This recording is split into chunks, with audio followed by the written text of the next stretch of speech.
Hi guys, welcome to round 4 of Daytona's Milton Keynes Super Champs 2020. We're going to go straight into the race. We're starting almost last after a bit of an odd qualifying. Anyone who's there will be aware of what I mean, but it's a mixed up grid. But we've got it all to do now. Actually, Sandown Park's my home track, so I'm really hoping to get a good result here. But obviously, I haven't done myself any favours. We're off the line, and we get great drive. Slight nudge there, but round the outside we find loads and loads of grip, and we've gone from last to fourth. We're going to go, so that was fifth, we're now up into fourth. We're going to go up the left hand side of Andy Fryer, and we're up into third. Now, I haven't ever had a start as good as that, particularly against a field as talented as some of the drivers we've got here. So I'm really absolutely delighted from going from being crestfallen with how qualifying went at my home circuit to suddenly third. And as the two in front of us start battling, then we've got an option now. We've got an opportunity to get even better. We're going to be really greedy and try and go for even better. A slight nudge, but clearly at the moment we've got good pace in this car. I'm really enjoying driving it, I have to say, and we're up into second place. Guy in front is a very quick driver, so it's important that he doesn't get away at the moment now. So quick look behind. Now that's always, I got told not to do this as I look behind as well. I got told not to keep looking behind, and so big thanks to LCH Motorsport for the tip there. Actually, I sort of know what he means a little bit, as the guy in front of us goes very wide, misses the apex, and we probably, as I make a mess of the final turn, the constant looking behind when you're chasing someone down, it's an invitation, isn't it? It's an invitation to say, I know that you're worried about me, and we're gonna go for it. As we close up on the brakes into turn 2, it's a real favourite overtaking spot. Turn 2, it's fantastic, really tricky, and now into the infield straight here. Head down for both of us, trying to eke out as much power as possible. And again, we've got the guy misses the apex ever so slightly, and we gap him ever so slightly again into what is a very heavy braking zone. Important to get that one right. I don't feel that I've ever done that one quite correctly. And then I always go a little bit conservative into this final corner, just to make sure that you can get on the power as early as possible. Now at this point we've got our first yellow flag, and I saw it a little bit late actually. It was clearly displayed by the marshal, but I almost ran into the back, and we've got a couple of safety carts that have come off, but we are racing again. Now I'm going to push our opponent up the rear here. It didn't really seem fair to overtake him on the sort of exit of a yellow flag, and at this point I have looked behind me a couple of times. There we are, even though I've been told not to. I just want to see what's going on behind us, because if we can create a gap, then we can perhaps battle later on in the race. If I start throwing moves up the inside, up the outside now, as we still have a yellow flag, if I, as I was saying, start throwing moves around, then we're going to slow each other down. And I know for a fact that in our mixed up grid there is a lot of very fast drivers who are going to be bearing down on us if we are anything other than very intelligent with the way we manage this situation.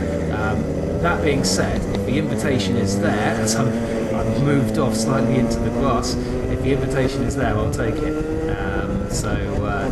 But yeah, just sitting behind now for the foreseeable future, and just trying to put as much pressure on as possible.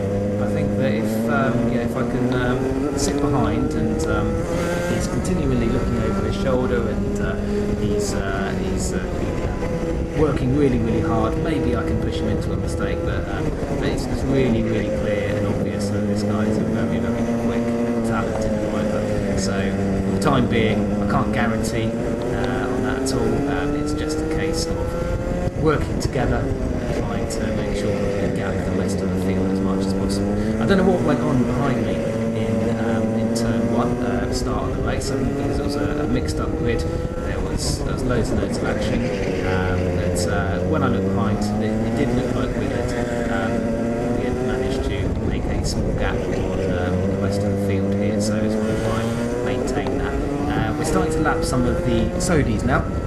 Now, for anyone who doesn't know, the Super Champs have the Sodi karts and the D-Max karts. The D-Max karts are slightly faster. Around Sandown Park, they're normally about 4 seconds faster, something in that region.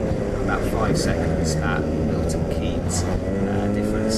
So, very, very talented drivers in the Sodi kart as well, as we misjudged that one, and we actually lose a place to another one of the very, very quick D-Max drivers that I mentioned might be coming up a little bit earlier. So it just goes to show, that the Sodi karts are there. Yeah, they are just like in the World Endurance Championship. They've got to be manoeuvred and got past fairly and efficiently, and my misjudgment there has cost me a position. So we're just going to try and stick with this. We're going to forget about that for now. Apologies to that driver who I sort of slightly nudged. We're just going to stick with it, and we're going to learn from that, hopefully. And spoiler alert, I don't know all the time. But we're just going to stick with our friend in front and see if we can make any further inroads. Now, I saw the guy in front of us going up the inside there, and I thought that there would continue to be space, but the Sodi in front of us didn't realise there was two of us coming through, so apologies. Again, the unnecessary, just very slight contact. There's no harm done, but that contact has actually cost us noticeably some degree of time. And as you can see, it's I think negotiating the Sodis is certainly a skill. Ask any Le Mans winner. It's just got to be done. It's not easy though, because the Sodis, of course, are battling, and they have every right to be battling as much as we do. We take a big hit from the rear there, and you might not have noticed, but out onto the right-hand side goes the leader of the race. So very sadly for him, he has suffered some kind of mechanical failure, and we're actually by virtue of a little bit of luck up into the second place, and that, for the time being at least, is most of the Sodis done. So you can see that we haven't come through it quite as well as our friend in front of us. There is a gap there, so now it's a case of just trying to be as smooth as possible, putting the laps in, hitting the apexes, and trying to ensure that we're not going to cause any ourselves any further issues. Now, actually, because of this issue, you can see the marshals are really, really quick at recovering the car there. They're pushing him back already into the pit lane. So there was a yellow flag there, but now we are on and we are racing again. Are we? So important to try and maintain the gap here, and the green flag has been thrown again. There you can see it. Always really, really important to look up the road, particularly in yellow flags. I made a reasonable amount of time there, a decent amount of time, because we saw the green flag sooner than the guy in front of us. So we are up near the sharp end again. Time that we lost through perhaps not negotiating the Sodis as efficiently as we could have been doing has been regained by a wake on the restart. Now I'll hang back here because I can see this coming. We lost the position through poor management of the Sodi karts, but we did actually learn our lesson there, which is a bit unusual for me, and we're back, and for the first time in this race we're up into the lead. Now I have to be honest, I did not think I would be racing a podium in this championship this year. I'm reasonably new to karting. So I've been sort of regularly doing it for about 18 months now. Motorsport always been a passion, but there's a hugely strong field, and I've just been coming down to Daytona, Sandown Park mostly, but a couple of times times at Milton Keynes as well before the championship started, and yeah, just sort of cutting our teeth in the open places. So to be leading a race is really, really special, as we have to go defensive. The other reason is that, without wishing to blame my weight at all, I'm a lightweight, but I'm one of the heavier lightweights, and for sure in some circumstances, like when it rains, for example, a little bit of weight is helpful, pushes the tyres into the ground, and on cold tyres, certainly it helps there as well. But you always want to be as light as possible. And not only have we got some extremely talented drivers, but we've got some drivers who spend their entire 20s down the pub. So fair play to them. We've got some work to do. But we've completed our first full lap of as a leader in a Daytona Super Champs. So bucket list ticked off there.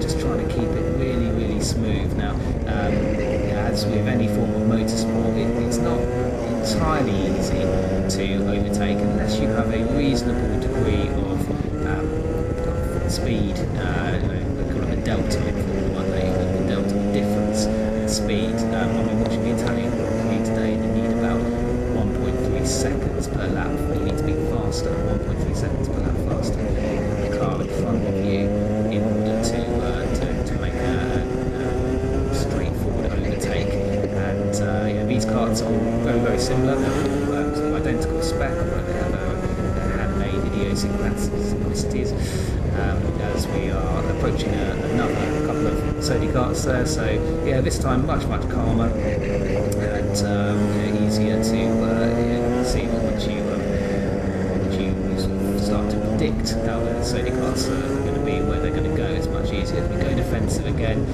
can feel the line miners. Now we do get a quick tap on the rear. Fair play. He recognises that and waves me back through, and then we have the yellows again. So, frankly, without wishing to sound unsporting, if the race would continue under yellows for the remaining 25 minutes, that would suit me down to the ground. But of course, it's not going to. We're back off and away again, hogging the middle of the road before moving back out for best line into turn 1. Trying not to get too much slide at all, then heavy braking into turn 2. This is fantastic, complex, and then scrubbing off speed all the way down to turn 3. We've got a really, really tricky turn 4. You're turning and you are braking hard at the same time. Very, very easy to lose the rear here. I have to say today, the track and the karts were gripping really, really nicely. There's lots of weight up there today. I came last night actually for a little bit of cheeky practice, and the track conditions were much more slippery, and very, very easy to lose it down there. So we're coming up to lap a couple of D-Max cars. It looked like those cars might have had a problem or an issue. Maybe they've had some contact with one another. We've got another yellow flag. So we're just gonna have to follow this round. And in actual fact, what becomes apparent is that the guy we were battling with for the lead has had a mechanical. So again, very, very sorry for him. He's a very, very quick driver. We're having a great battle, but that's the way it goes. Now here, I'm just hoping that the cars behind, maintain the gap. I hope it doesn't come across as unfriendly. I just, as the leader, I want to maintain the lead that I've made, so I'm just hoping that the cars behind recognise that and they don't steam right up to the back of me on the yellows, throw one up the inside and not get contact or anything like that. So that's what I'm doing there, but hopefully it's not unfriendly to anyone else, but I want to make noise. That's actually that's my mate Paul, who's behind me there, so I'm being a bit more animated with him than I would be normally. He's a good lad, he understands. So yeah, just following this. This car's going to take a little bit longer to recover because it's actually broken down in a little bit of a tricky place. So obviously we've got full course yellow, whilst the marshals are on the track. The most important thing about that Daytona do really well is that they maintain everyone's safety.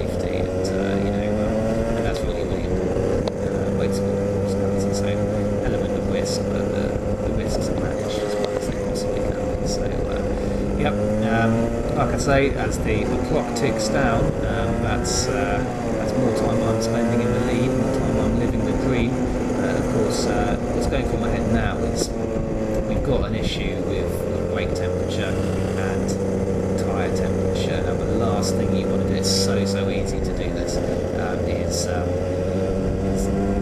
fly around the corner once the green flag is flown and think that you still have the same amount of grip as you had prior to this yellow flag period. It was quite warm today actually, so it wasn't as much of an issue as it sometimes is, but particularly in the winter I've had problems with going around the last corner as the car is coming back to the pits, going around the last corner through this complex here that we're currently riding aboard with, this corner here, and there's a reasonable amount of tyre temperature as the green flag goes, and we're off again straight away. Once we get to this corner here, the tyre temperature has dropped. Now that didn't happen today, luckily, because it's still quite warm, and certainly in the winter the tyres lose that heat down that straight, and it's so easy to end up buried in that barrier at the end of turn 1. I've been in there a couple of times, so to be honest, it's not too cool. What's also not too cool at the moment is me knowing that I've got really fast drivers behind me and a whole load of Sodi karts who are battling and who won't want to give an inch, quite rightly so and fairly so. We've got these guys who are fighting for position. It's going to be they're going to be sort of weaving all over the track, defending, and as I start waving my arms around again. So we seem to have another issue here,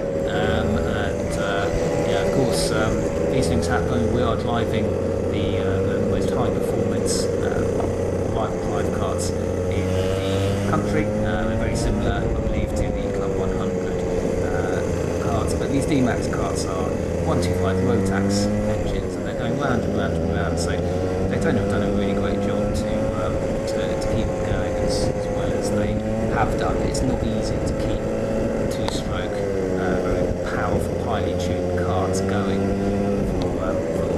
the way that they do. So you win some, you lose some. Unfortunately, like I say, very sorry for the guys that I was battling with at the start. They certainly deserve to be getting a good result.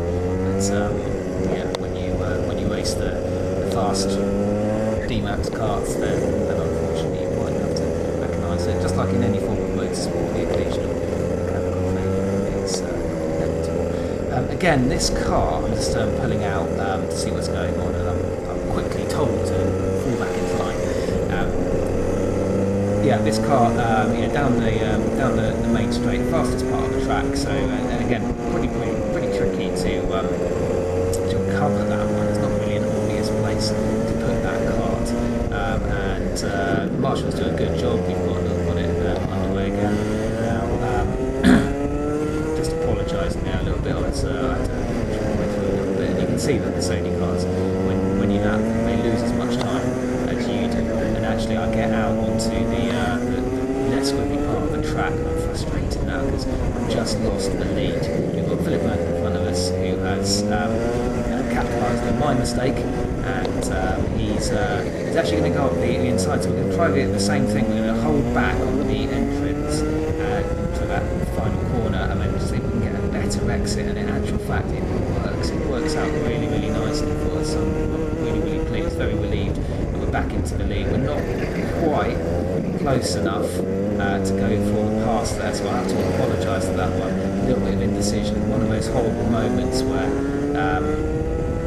it's a do you, don't you. If you do, you're potentially going to be making a little bit of contact. If you don't, you know that second place is going to throw one up the inside of you, and you're going to lose the position. And I think some of the Mercedes might wonder why, as D-Max drivers, we don't just wait till the next straight to overtake, because that's clearly where we've got the most power. That's honestly the reason. We're certainly not trying to take anyone off. It's just the worry and concern about what's going to happen if we don't drive as flat out as we possibly can.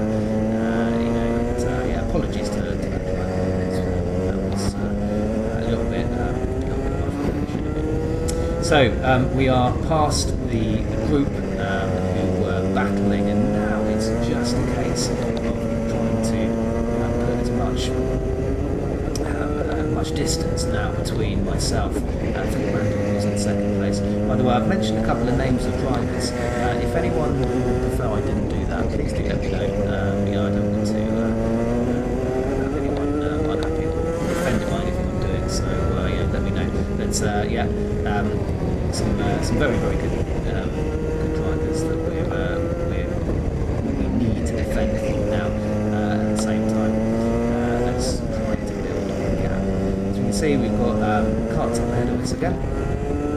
Quick look around to see where we're going, and at this point, just from looking around, doing a forbidden look around, I can see that we've got a little bit of a gap. I certainly can't relax. I certainly can't spend too much time making my way. I can't have a cup of tea. Can't spend too much time behind any safety cars. We have opened up a very small gap between ourselves here and the second place as we dispatch another safety car. Of course, the Sodis who are the lead Sodis, I mentioned this in the last video, they are very, very talented, as talented, if not more talented than the top D-Max drivers. So, their cornering speeds are very, very good. Now, this is a moment of anxiety. Here's what Chisno up ahead, and I believe he had some issues with his kart. He is a very, very quick driver. He actually won the previous D-Max heavy race, and he probably doesn't know that I think I'm going to lap him actually, but he's not necessarily aware of that. It's actually worked out really well. I think this car has clearly got some good luck in it, and I'm really liking the way it handles. So thanks to Daytona for providing that. He's a very, very fair driver, but of course any kind of battling is going to slow you down, and as we get the line taking Sony in there, that demonstrates it really nicely. So it's a real skill negotiating the traffic. It's something that you need to learn how to do. It's something that I'm learning how to do. It's not something I've ever done before. This is round 4, done 4 races of Sony cars and D-Max drivers all in the same way. You see that they're weaving there a little bit just to because they're racing their race, and it's you've got to respect that. What's going to happen here? The fast right turns into a slightly less quick left, and drivers are side by side. We've got another Sony car. We go right over to the grass. I think Keith is possibly one of his rivals. Again, different classes, and we make it through with no harm done. Now, I have to be honest, at this point we are 23 minutes into the race, and I'm thinking, for the first time, allowing myself to think the win is possibly on here, and I'm looking at these guys on the start-finish line. I'm thinking, should we have a checkered flag now? Come on, let's have some checkered flags. Not really the spirit, is it, as we've got a car off in front of us. When you're leading, I was just really all about preservation, trying to stay off the curbs, trying to, where possible, not outbreak ourselves like we have just done. At the same time, whilst I haven't been karting for years and years and years, I have done enough karting to know that the minute you start cruising, the minute you start losing your concentration, that's it. You're either going to lose so much time, or you're going to make a mistake.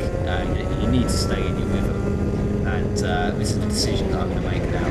We're not going to start cruising. We're not going to do anything other than go flat out, because unlike Formula 1, we don't need to worry about tyres, we don't need to worry about fuel, we don't need to worry about brakes. We can just go flat out.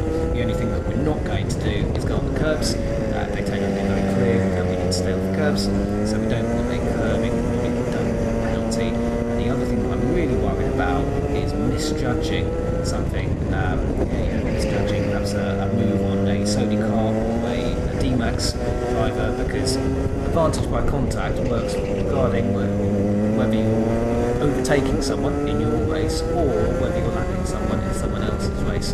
So the big concern here is only that I might accidentally do something as we got the inside of a D-Max. Might accidentally do something that can cost the race. So I think whereas earlier on in the race it was really super important not to lose any time lapping at all, now we do actually have a slight luxury of perhaps not being able to go for that 50-50 move.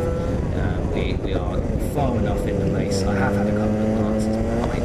I can see that I have built another gap, and we don't need to take the kinds of risks that we really had to take early on in the race if we wanted to stay in contention to the win. It's nice visual representation there of the sort of differences between the Sony carts and the D-Max. It's really very obvious at higher speed. So at lower speed, not a huge difference. The D-Max carts are lighter, so they turn slightly sharper and they just feel a little bit more alive. But certainly it's on the main straight that you really feel the difference that's demonstrated there. 26 minutes in, so we've got probably 2 or 3 more laps before the unthinkable is going to happen, and we're going to win our first ever championship round. And like I said earlier, this was my home track. When I saw that Sandown Park away day was on there, I thought, okay, well, I don't know if I'll do the World Championship or not, but I'll certainly have to do Sandown Park, because that's the one that I've got a little bit of advantage on. That's the one that if I am going to get a result, it's going to be here. And that's why qualifying was such a disappointment. You know, I don't think it was necessarily down to anything that a lot of the drivers who were in and around my sort of area did wrong necessarily, but it was just disappointing to me. Well, I actually thought I might have had a penalty as we just get held up on the exit, so this is one of those horrible moments. Don't you go for it? Has he seen me? Hasn't he? You don't want to take someone else out. You really don't want to ruin someone else's race. It's a really friendly championship, really friendly series. So the last thing you want is to ruin anyone else's race. This is a good example of a much more clean and measured, I suppose, move on a leading Sony car.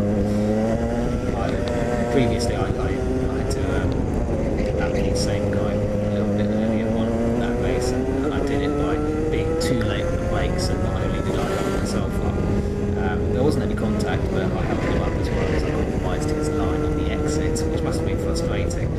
This one here, just alongside him on the way into the corner, and he was able to predict where I was going, and I just lost a bit of time, so I just sort of caught him just at the right time. Around the very, very tricky turn 4, I've been backwards into that barrier enough times to know that you don't respect it at your absolute peril. And then into the heavy braking turn 6 with race control right in front of us. It's a really good overtaking opportunity there, but you better get it right, because if you don't, then you're going to be seen. And quick look over at the marshal's post. How many more laps are we going to have? Of course, they tend not down at Sandown Park to give you the last lap order. They have done it a few times, but they tend not to, so you have no choice other than just to drive flat out all the way to the line. I'm thinking at this point the end can't be too far away, just praying the car holds together and right hold together. Probably more likely that I'll make a mistake than anything else, but back down into sort of very, very heavy braking. So I'm trying to work on being as smooth as possible. Really important to get the final nice and smooth. And yes, there it is. My first ever win. Absolutely insane. Absolutely delighted. Really, really pleased.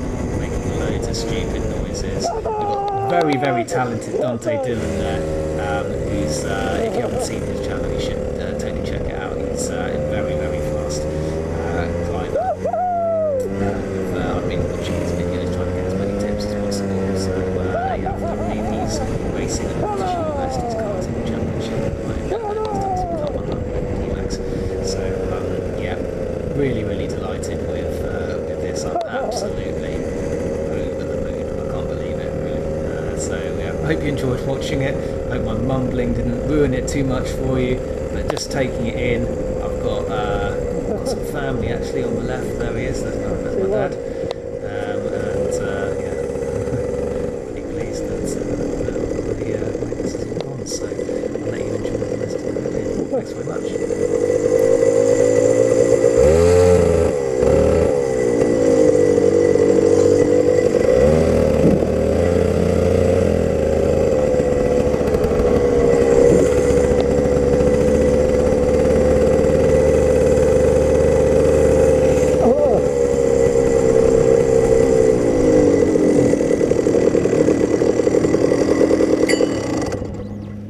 Yeah, not expecting that.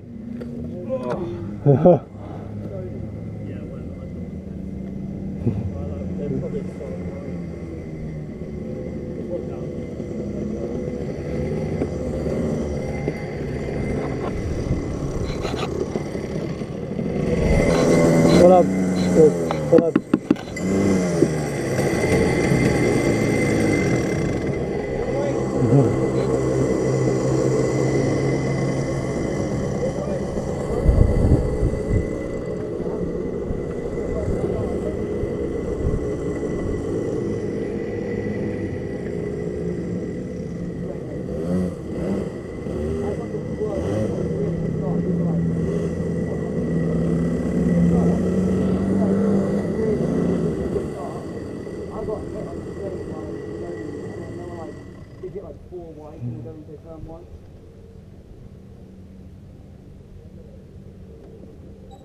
Tom, are you in? yeah, I think so, unless the transponder went wrong again. Yeah. I don't know.